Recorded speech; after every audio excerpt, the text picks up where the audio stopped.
تمام تعریفیں اللہ پروردگار عالم کے لیے ہے کہ حجاج کرام نے میقات سے احرام لگایا اور تلبیہ کہنے والوں نے تلبیہ کہا اور نیکیوں کے ڈھیر جمع کیے۔ سب تعریف رحمان الرحیم کے لیے ہے کہ حجاج کرام مکے کے راستے و کوچے میں بامن و امان داخل ہوئے اور بیت اللہ الحرام کا طواف کیا اور صفا مروہ کے درمیان سعی کی، ذکر و تکبیر کی صدا بلند کرتے ہوئے۔ ہر قسم کا حمد اللہ کے لیے ہے جس نے ہم پر خیرات و برکات کے مواسم لا کر احسان فرمایا اور مختلف قسم کے عطیات و تحائف سے نوازا۔ گواہی دیتا ہوں کہ اللہ پاک کے سوا کوئی معبود حقیقی نہیں، وہی نعمتوں سے نوازنے والا اور ہر قسم کی تکالیف و مشکلات کو دور کرنے والا ہے۔ اور گواہی دیتا ہوں کہ ہمارے سردار تاجدار مدینہ احمد مجتبیٰ محمد مصطفیٰ صلی اللہ علیہ وسلم اللہ کے بندے اور رسول ہیں۔ مسلمانوں، جب عید آتی ہے بے انتہا خوشیاں اپنے دامن میں سمیٹ لاتی ہے، زمین جگمگا اٹھتی ہے، کائنات منور اور مسلمان فرحت و مسرت سے جھوم اٹھتے ہیں۔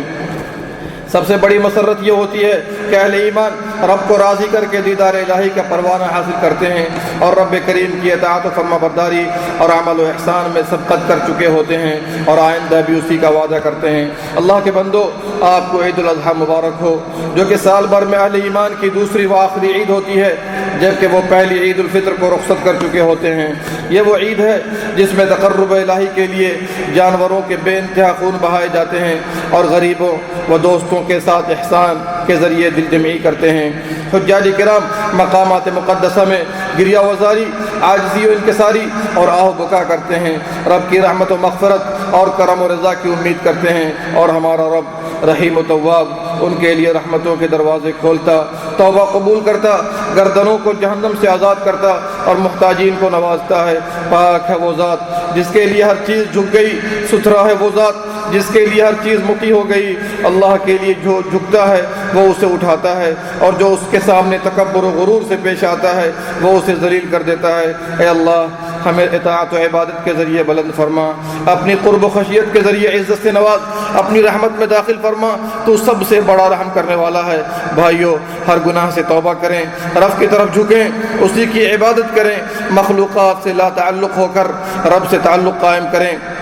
جان لیں کہ بروز قیامت بندے سے سب سے پہلے عمل میں نمازوں کا حساب ہوگا۔ نماز پوری ہوگی تو وہ کامیاب ہوگا، ورنہ خائب و خاسر ہوگا۔ کوئی کسی پر کسی طرح سے زیادتی کر رہا ہے تو اس دن سے پہلے معاملہ حل کر لے جس روز دینار و درہم نہ ہوگا۔ مومن دین کی کشادگی میں ہوتا ہے جب تک حرام خون کا مرتکب نہ ہو۔ کسی مسلمان کے لیے حلال نہیں کہ وہ اپنے بھائی کو 3 دن سے زیادہ چھوڑے رکھے۔ حسن اخلاق اور حسن اقربا دونوں گھروں کو آباد کرتے اور عمر میں زیادتی کرتے ہیں۔ شیطان اس بات سے مایوس ہو چکا ہے کہ جزیرۃ العرب میں نمازی اس کی عبادت کریں گے، مگر باہم اختلاف اور دلوں میں نفرت، عداوت اور کینہ و حسد پر اکساتا رہتا ہے۔ ہر مسلمان دلوں کو صاف کر لے، مریض کی عیادت اور صلہ رحمی کا اہتمام کرے، والدین اور ہمسایہ کا حق ادا کرے، عورتوں کے ساتھ اچھا برتاؤ کرے، اپنے اولاد کی تعلیم و تربیت کا خیال رکھے اور ان پر اجر کی نیت سے خرچ کرے۔ بھائیو، نظر پست رکھیں، شرمگاہ کی حفاظت کریں، دنیا و عورت کے فتنے سے دور رہیں۔ جب مرد کسی اجنبی عورت کے ساتھ ہوتا ہے تو ان میں تیسرا شیطان ہوتا ہے۔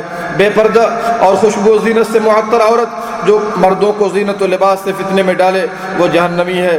رشوت لینے اور دینے والے اور ان دونوں کے مابین کوشش کرنے والے رسول اکرم صلی اللہ علیہ وسلم کی زبانی ملعون ہیں۔ جس نے مسلمان کو دھوکہ دیا وہ ان میں سے نہیں۔ سود کھانے والا اللہ اور اس کے رسول سے جنگ کرنے والا ہے، وہ دائمی خسارے کا شکار اور اس کا مال جلد تباہ ہونے والا ہے۔ گناہ و معصیت میں پڑا رہنے والے اللہ کی طرف ذلت و انکساری سے پلٹا، اللہ جلد توبہ قبول کرنے والا ہے۔ میرے بھائیو، آج کے روز سب سے افضل عمل قربانی کرنا ہے۔ یہ ہمارے باپ ابراہیم علیہ السلام کی سنت ہے۔ استطاعت کے باوجود قربانی نہ کرنا شریعت کو ناپسند ہے۔ جان لیں کہ قربانی کا وقت نماز عید کے بعد سے شروع ہو کر 13 تاریخ کے غروب آفتاب تک ہے۔ اس طرح قربانی کے 4 دن ہوئے اور اس میں امت کے لیے آسانی ہے۔ جو ذبح کرنے سے واقف ہے وہ خود ذبح کرے، جو نہیں جانتا بہتر آدمی سے کرا لے، جانوروں کے سامنے نرمی کی جائے، چاقو تیز کر کے ذبح کرے۔ اللہ نے ہر چیز پر احسان کو لکھا ہے، بسم اللہ اللہ اکبر کہہ کر ذبح کرے، اس میں سے کھائے اور دوستوں و غریبوں کا خاص خیال رکھے، ہر مسلمان دوسرے سے محبت کرے۔ آج معاف کرنے اور مصافحہ کرنے کا دن ہے، آپ جس راستے سے آئے ہیں واپسی میں راستہ بدل دیں، یہ نبی اکرم صلی اللہ علیہ وسلم کی سنت ہے۔ اللہ ہمیں اور سارے مسلمانوں کو معاف فرمائے، رحم فرمائے اور ہمارے اعمال قبول فرمائے اور ہم سب کو استقامت سے نوازے، اسلام اور مسلمانوں کو سربلند فرمائے، آمین یا رب العالمین۔ اللہم صلی علی نبینا محمد وعلی آلہ وصحبہ اجمعین۔